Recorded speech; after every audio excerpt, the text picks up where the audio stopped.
Vicky express में आपका स्वागत है। आज की कहानी है पंचतंत्र की कहानी, संगीतमय गधा।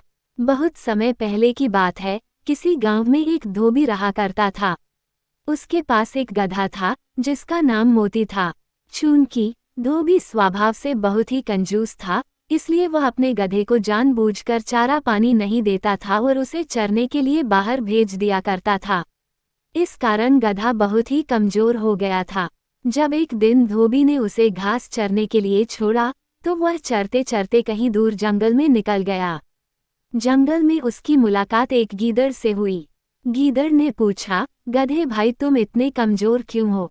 तो गधे ने जवाब दिया, मुझसे दिन भर काम करवाया जाता है और मुझे कुछ खाने के लिए भी नहीं दिया जाता है।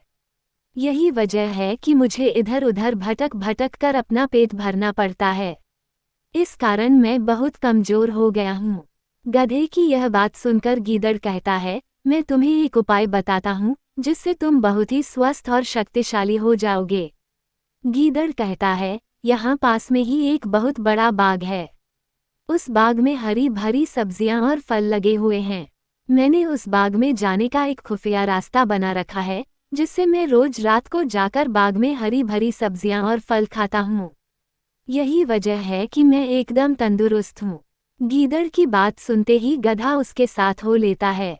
फिर गीदड़ और गधा दोनों ही साथ मिलकर बाग की ओर चल देते हैं।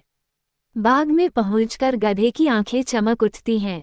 इतने सारे फल और सब्जियां देखकर गधा अपने आप को रोक नहीं पाता है और बिना देर किए वह अपनी भूख मिटाने के लिए रसीले फल और सब्जियों का आनंद लेने लगता है।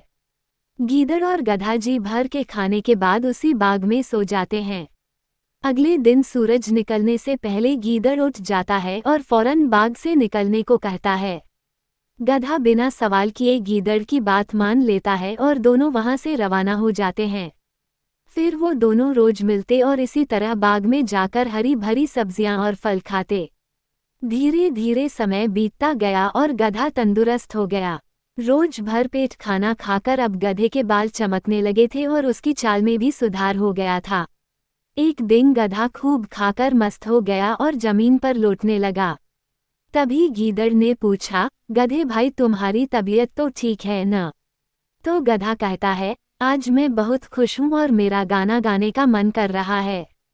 गधे की यह बात सुनकर गीदड़ घबराया और बोला, न गधे भाई, ये काम भूलकर भी मत करना।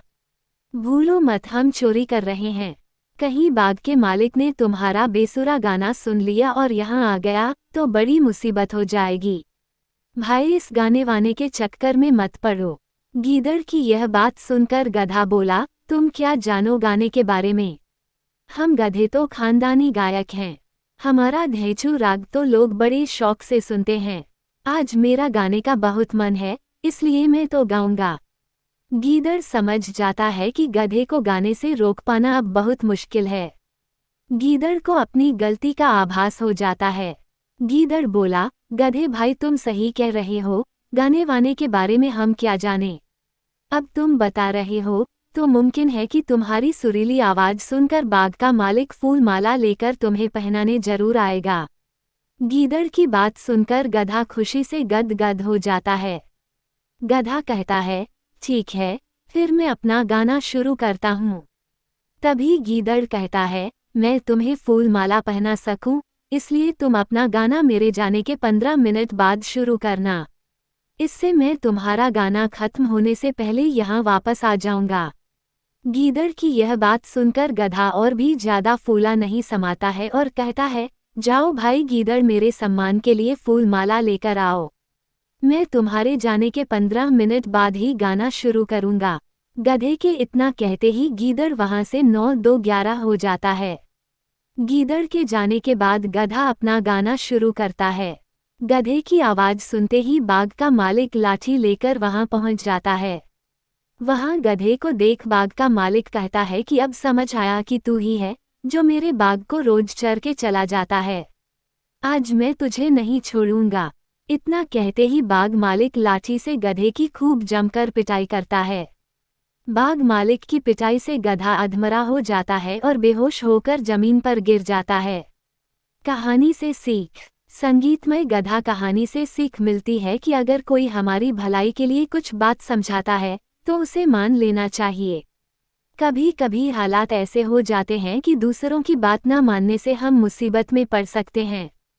सुनने के लिए धन्यवाद। मेरा चैनल सब्सक्राइब करें, लाइक और शेयर भी करें। धन्यवाद।